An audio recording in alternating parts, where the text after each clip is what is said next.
Iran সম্পর্কিত আজকের সর্বশেষ আপডেট জানাতে যাচ্ছি।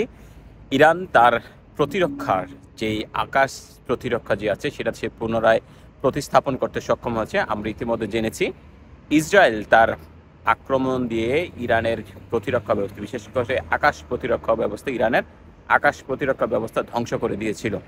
সেই ইরান এর কারণে মূলত ইসরায়েল ইরানে আক্রমণ করার পূর্বেই প্রথমত ইরানের আকাশ প্রতিরক্ষা ব্যবস্থা ধ্বংস করে দিয়েছিল, যার ফলে ইসরায়েল ইরানে এই পরিমাণ নারকীয় হত্যাযোগ্য বা এই নারকীয় হামলা চালাতে সক্ষম হয়েছে।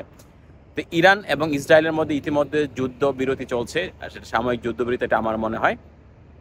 তো সেখানে ইরান এই সময়ে তার আকাশ প্রতিরক্ষা ব্যবস্থা আবার নতুন করে পুনর্নির্মাণ করেছে এবং প্রতিস্থাপন করেছে। প্রতিস্থাপন বলতে তারা চীন থেকে বহু পরিমাণ অস্ত্র ইতিমধ্যে আমদানি করেছে।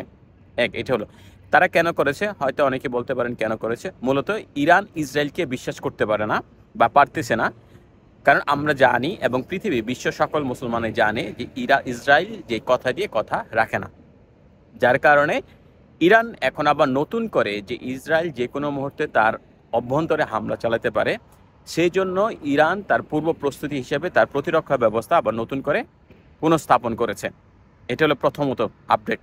দ্বিতীয় হচ্ছে ইরান যুক্তরাষ্ট্র এবং ইসরায়েলের সাথে সরাসরি আলোচনায় না গিয়ে তিন দেশ, জার্মান, ফ্রান্স এবং যুক্তরাজ্য, এই তিন রাষ্ট্রের সাথে ইতিমধ্যে পারমাণবিক বিষয় নিয়ে আলোচনা করতে সম্মত হয়েছে এবং খুব শীঘ্রই তারা দুই দল একসাথে মিলিত হবে।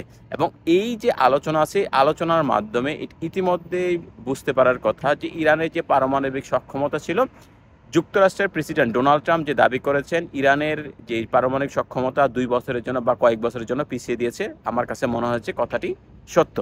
এবং আন্তর্জাতিক সংবাদ মাধ্যমগুলো, বিশেষ করে ইসরায়েল নিয়ন্ত্রিত যে সংবাদ মাধ্যমগুলো যেগুলি প্রকাশ করেছে, সেগুলো পুরোটাই বানোয়াট। কারণ হচ্ছে তারা ইতিমধ্যে, হয়তো অনেকে প্রশ্ন করতে পারেন যে হয়তো তারা কোন উদ্দেশ্যে এই ধরনের নিউজ ছড়াবে। মূলত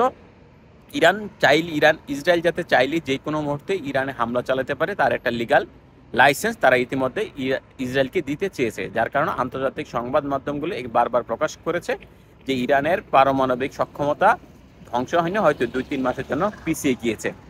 এই হলো সর্বশেষ আপডেট। সবাই ভালো থাকবেন। আল্লাহ হাফেজ। আসসালামু আলাইকুম।